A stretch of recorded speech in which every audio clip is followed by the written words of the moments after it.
Bismillahirrahmanirrahim. Assalamualaikum warahmatullahi.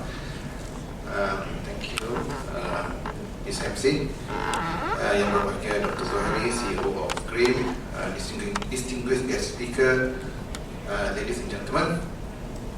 Today, I would like to enlighten some of you on the new initiative that has been mooted by CIDB, something that we feel that quite in line with the government agenda on green technology, and hopefully we can play our role to support in moving towards achieving sustainable construction. So the topic that I'm going to deliver today is green path, gearing towards sustainable construction.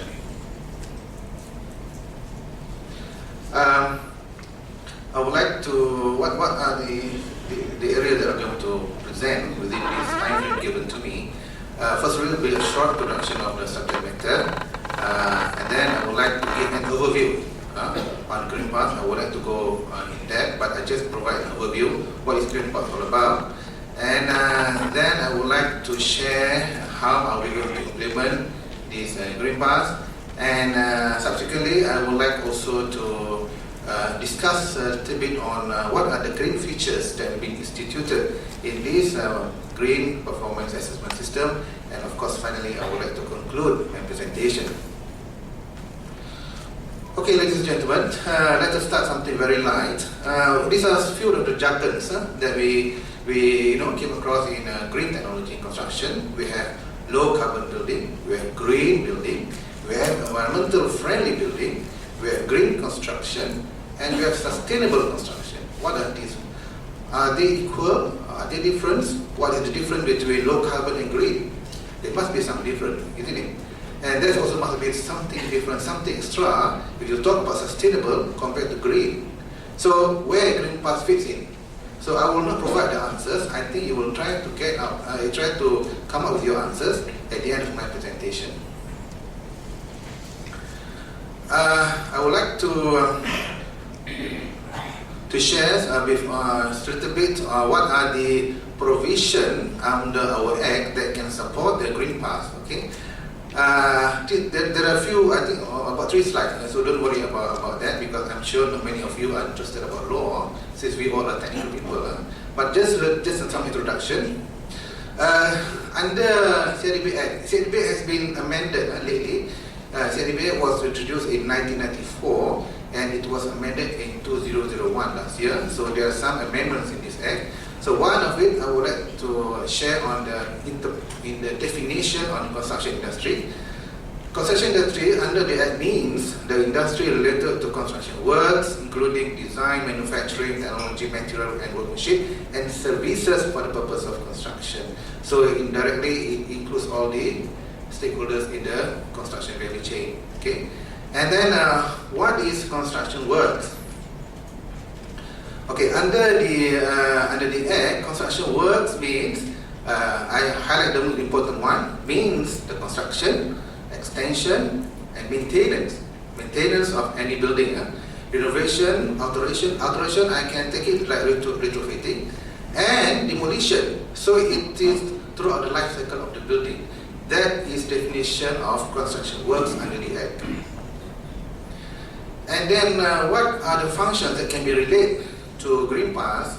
It's under section 4.1, to promote and stimulate the development and improvement and expansion of the construction industry. So anything that we can use to promote and stimulate any improvement in the construction industry, then it can be deemed fall under this section.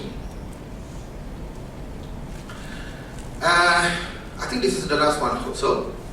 So this section, I would like just to share that under this section, CIDB have the power to do anything that is really reasonable or really needed for the benefit of the industry, as shown in 4.2.A, where it appears to be requisite, where it's necessary, and 4.24B, CIDB also given some kind of power that we are able to issue any certificates for the purpose of certification. So these are some of the provision under the law that can support our activities in terms of providing the certification on green performance assessment system. Alright, okay. Okay, let leave it to the lawyers to handle on the law part. So let us go to a little bit more on technical, not really very technical actually, but something for us to share. Alright, what are the preferential features for a green building? If you are looking for green, these are a few of the common or the main features. For green, we are looking at the durability of the building, the lifespan, alright? The longer will be the better, the longer will be less demolition, because one of the main contributor for waste is construction and demolition waste, which contribute about 40%. And then of course the functionality of the building, how efficient in terms of energy efficiency.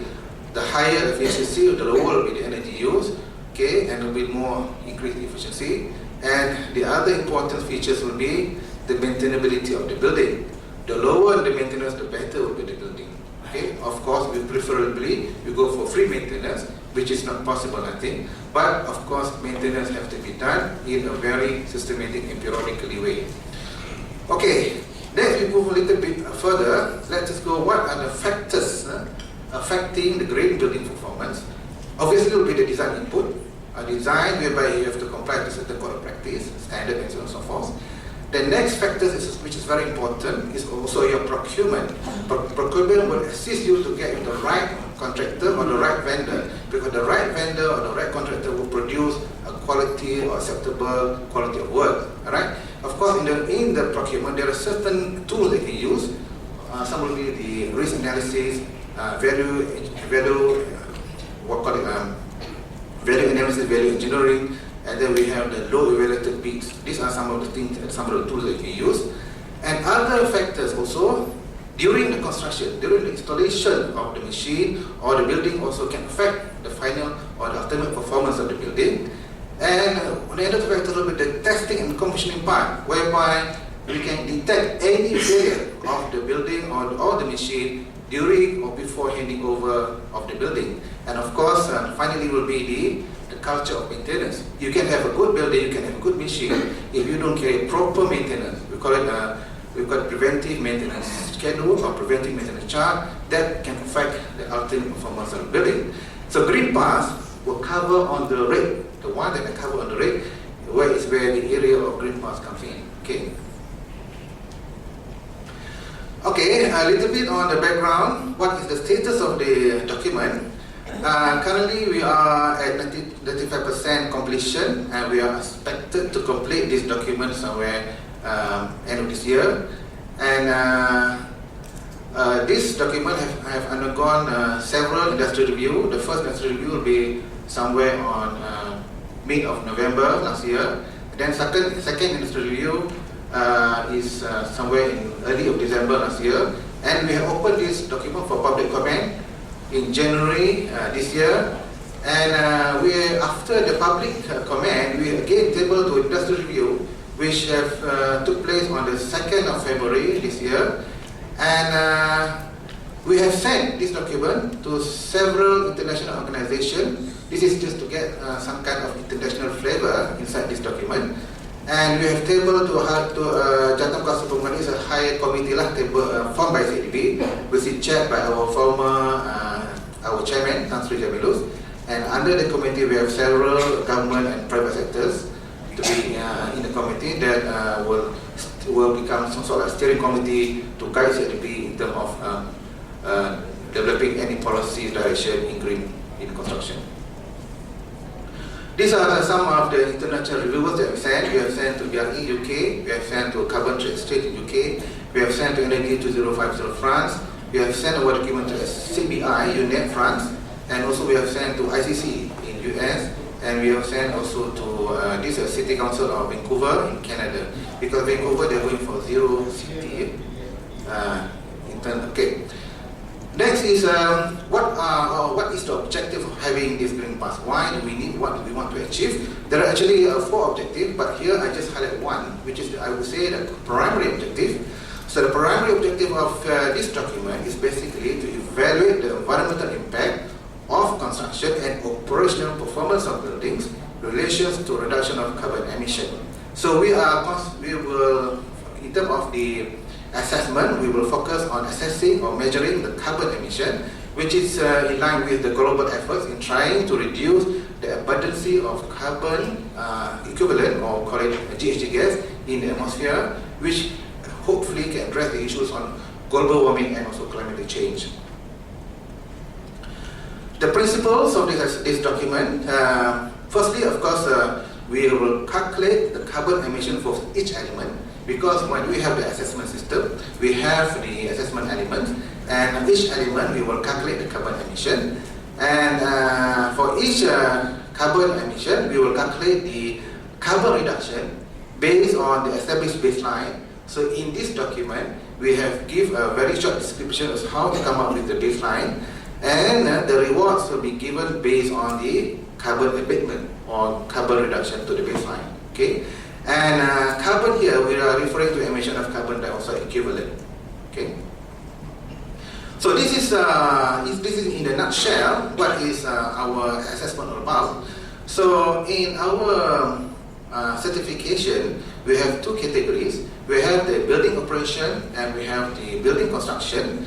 And under building construction, we have divided into 5 elements of assessment. We have site, we have material, we have energy, water, and waste. And for building operation, we have IEQ, energy and water. And for the building construction, the energy here will be referring to embodied energy. And for the building operation, of course, the energy referred to be operational energy. And under IEQ, it is further subdivided into 4 sub-elements. There is the thermal comfort, IAQ, indoor lighting, and indoor acoustic. Alright. And below that, after the assessment, of course, there will be some kind of rating. And for the green pass, we have 2 bands of rating. One is diamond, the other one diamond plus.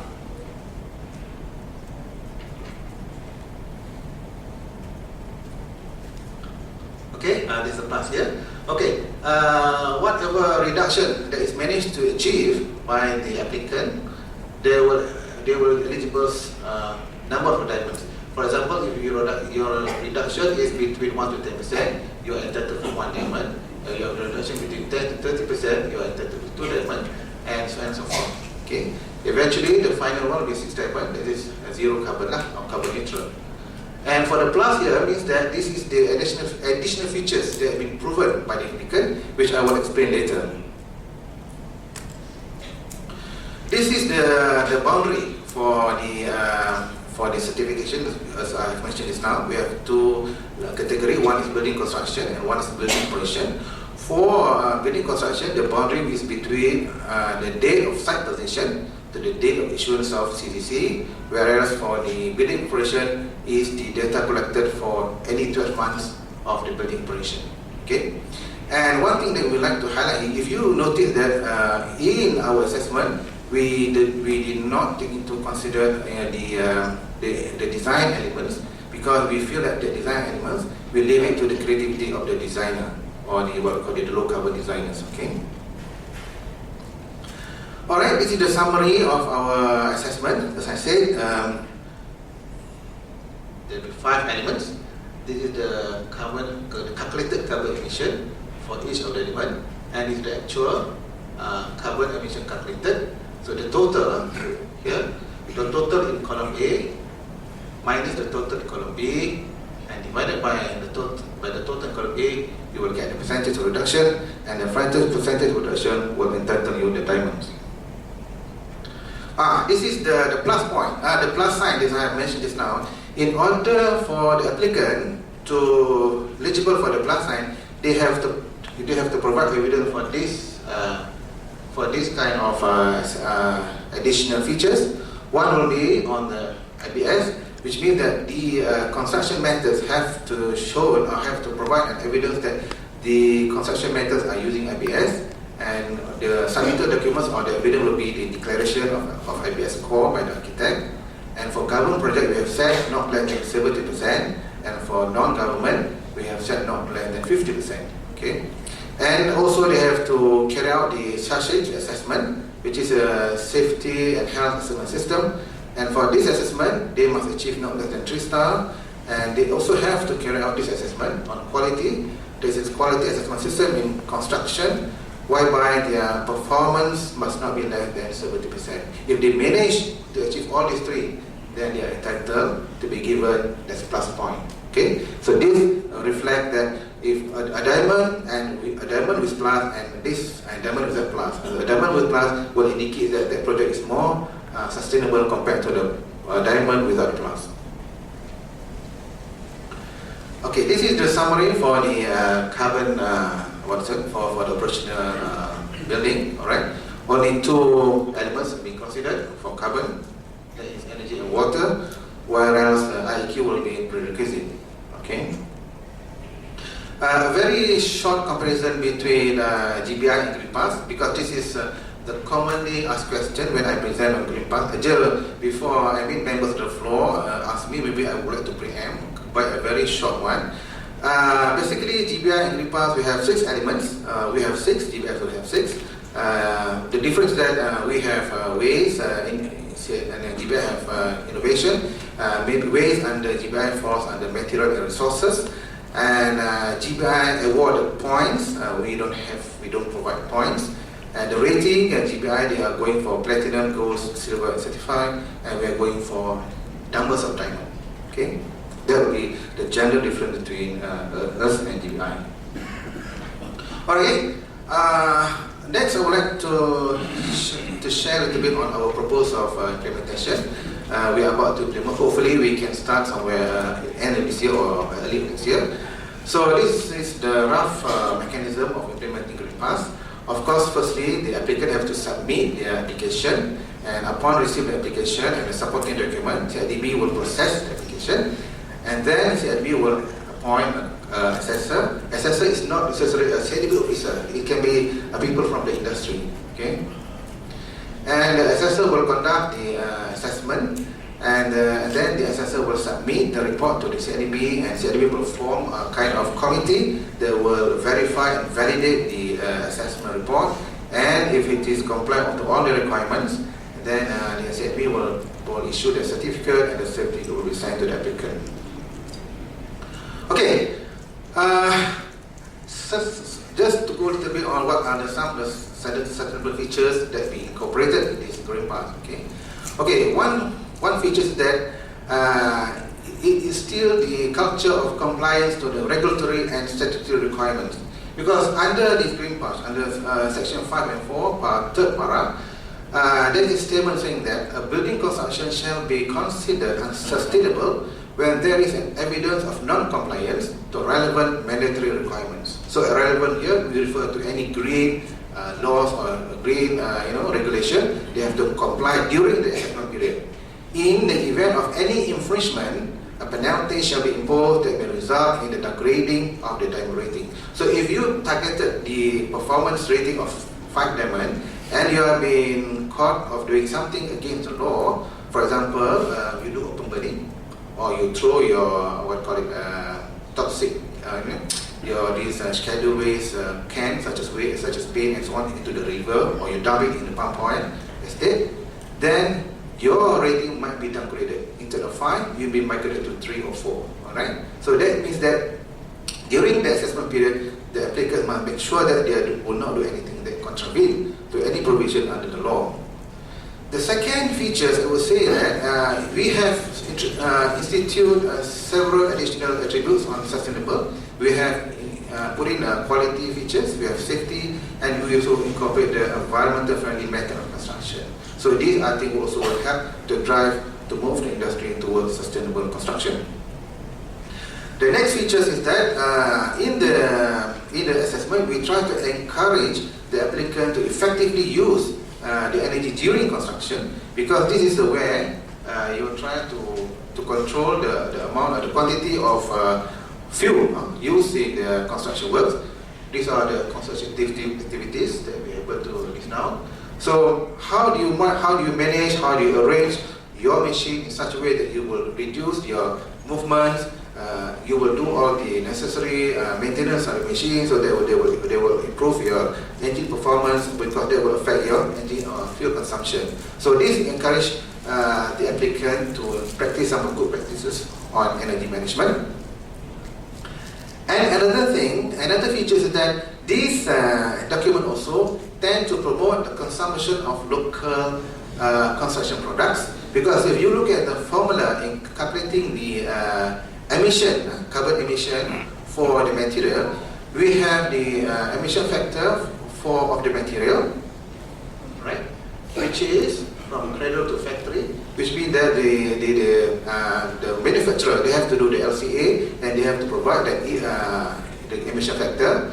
And if the manufacturer, let's say the manufacturer is by right, they should be getting the raw material locally, then they will reduce their emission factor. But if their product, the source of the raw material, they got it abroad, for example, from overseas, like say from China, and let's say the product, the factory is in Balakong, but the raw material comes from China, this will affect the emission factor. So this, of course, will increase the carbon emission, and that will reduce the diamond level. Okay.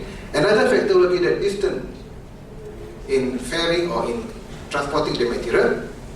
The longer will be the distance, the higher will be the carbon emission, and it will affect your rating. So if you want to you want to minimize your carbon emission in terms of material, you should try to use whatever local material available at the vicinity of the project site. Okay. Another sustainable features is that this document also encourage the conservation on existing biodiversity during construction.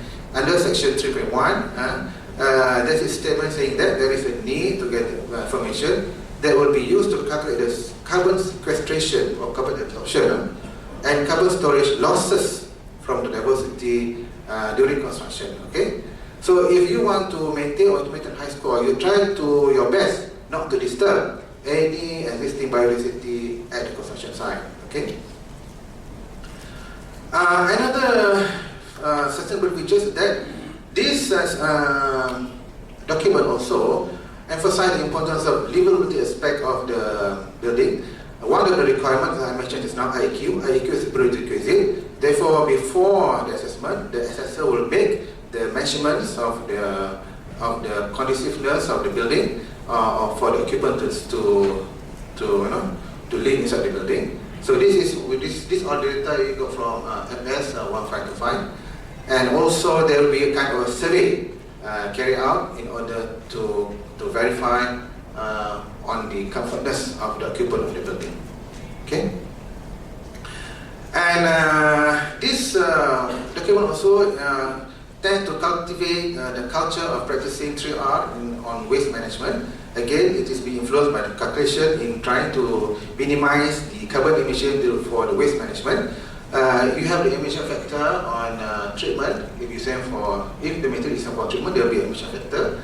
If you send for the landfill, there will be a distance. But if you reuse the material, then you won't have these two elements. So if you are trying to go for high diamonds, then you should try to encourage for reuse and recycle of the waste. And based on yesterday we have a seminar which will be delivered by one of the consultants from ECOM, Dr. Teng, if I'm not mistaken. He said that in Australia, the research has found that about 80% of the construction waste can be reused and recycled. So something very interesting, which we are not aware about that. So much we can recycle our construction waste. Okay, I think this is with the last features that I would like to share. If you look here, at the end of the day, we are calculating the carbon amount based on each element. So indirectly, if it is total, if we can divide it by the common measurement units in construction, that is the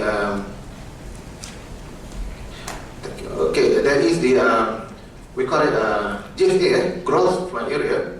Then we can turn this one into become our carbon footprint, and this one we can identify which area that emits most carbon, and we can prioritize our action in trying to reduce the carbon. If we have made effort in trying to reduce the carbon emission, we are also indirectly trying to reduce the carbon footprint for the project. Okay, finally I would like to conclude my presentation. the ultimate aim of the ultimate performance of the green building does not rely merely on the design input, but also governed by other critical factors at pre, during, and post-construction.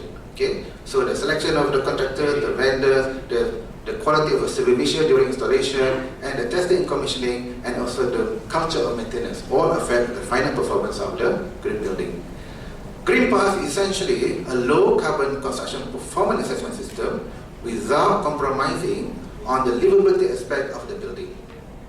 Green Pass, which incorporates several sustainable features in assessment system that enable to drive the construction industry moving towards attaining the desired sustainable construction.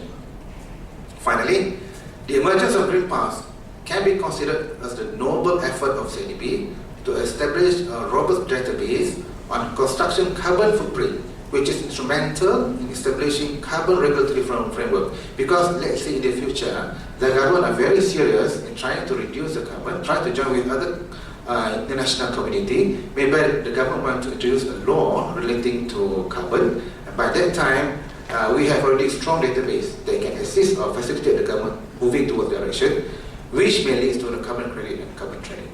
So ladies and gentlemen, thank you for your kind listening. I'm very honored to make this presentation in front of you. With that, I'll end my presentation.